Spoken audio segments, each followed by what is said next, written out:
I remember bringing him home on the 1st of April in 2001. He was an amazing, beautiful child. Exactly 18 years later, on the 1st of April 2019, he was crushed.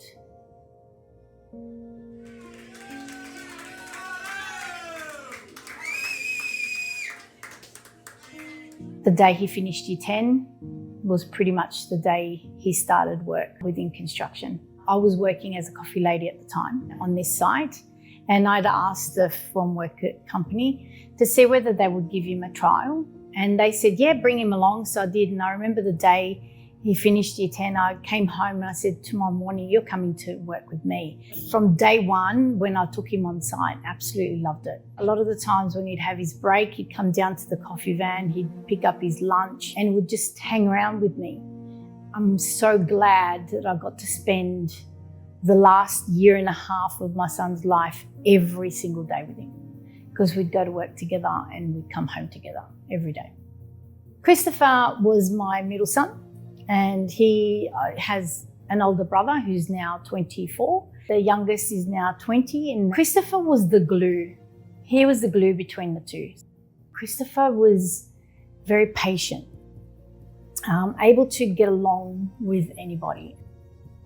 In his speech, 2 days before he died, his words were, "It's been a great 18 years." On Monday, around 1:15 p.m, I was cleaning at home. Then I get a phone call from a friend of ours who was also on the site. He rings me up and the first thing he says is, "Trish, are you okay? Is Christopher okay?" And I said, "Oh, why wouldn't he be?" And he goes, "Oh, Trish, there's been an incident. I think you better go."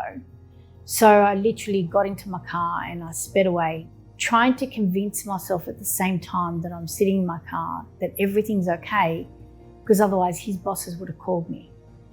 And then I decided to ring Christopher's phone and it kept ringing out. And this is when my anxiety starts to rise. So I decided to ring one of his managers and he picked up the phone and he literally just said, "Sorry, can't speak to you right now, I have to call you back later," and hang up. And for me, that moment, I went blank. I don't remember how I actually got myself to the site. Arriving to the site, looking up, I parked the car to the side and all I saw was ambulances, police cars, the riot squad, fire engines, a helicopter taking off. And I'm now getting into such a panic. I get out of the car and nearly collapse to the ground because I can't feel my legs. And I just looked at, I said, "Where's Christopher? Can someone please take me to Christopher?" They just looked and just shook their heads and just burst out into tears. So I've walked through the crowd and I start pacing up and down the street, and that's when I get a tap on the shoulders. And it's, "Mrs. Casanidi, can you please follow us?" And they take me into the first aid room, and a police officer walks in and he says, "I'm so sorry to inform you, Mrs. Casanidi, but unfortunately there's been a scaffold collapse. Your son has got caught underneath it. We did everything we can, but unfortunately he's passed away at the site." I said, "There is no way my son has passed away. He just turned 18. I said, "You go and get my son and you bring him back to me right now." And he just looked at me and he said, "I'm so sorry, Miss Casanidi, but unfortunately we've done everything we could.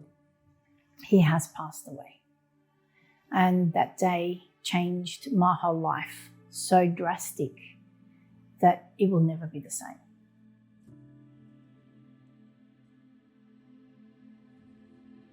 It took about 3.5 years before we sat in a courtroom to find out that not only was it overloaded by 18.5 tonnes and had no ties, but the scaffold had no transoms and had no vertical bracing either. Sitting in that courtroom was really hard because the scaffolders themselves did speak up. They did go to their leading hand and they said, "We need to stop the job. It's overloaded.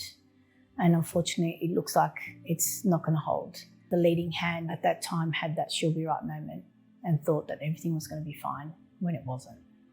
When the scaffold collapsed, Christopher and Khaled, who was his supervisor at the time, were working next to the scaffold and they were just forming up a planter box. Just before the scaffold collapsed, 2 bricklayers had actually stepped onto the scaffold And as they stepped on, they felt the scaffold move away from the building. And it's at that stage when the two bricklayers pretty much jumped off and jumped onto the balcony. It struck Christopher on his back and he fell face down and copped the full brunt of the weight, obviously, of the scaffold and the materials that were on it. He survived for about 20 minutes. Khalid was struck from the front and fell sitting down with a brick wall behind him. Unfortunately, he broke pretty much his whole right side of his body.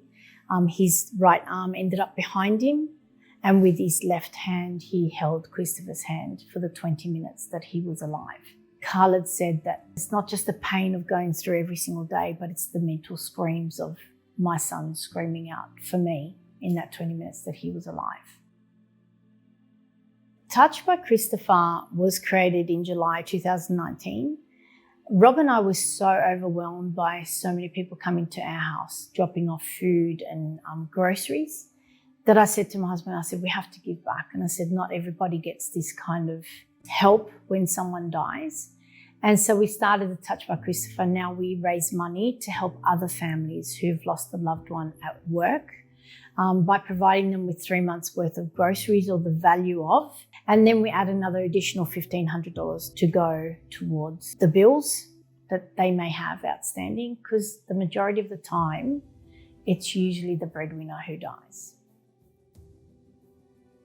When I heard about the Family and Injured Workers Support and Advisory Group through Safe Work, I applied to be part of it.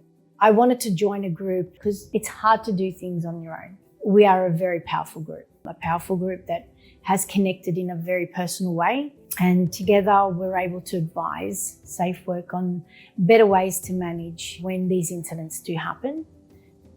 The group created a guide to be able to understand what comes next.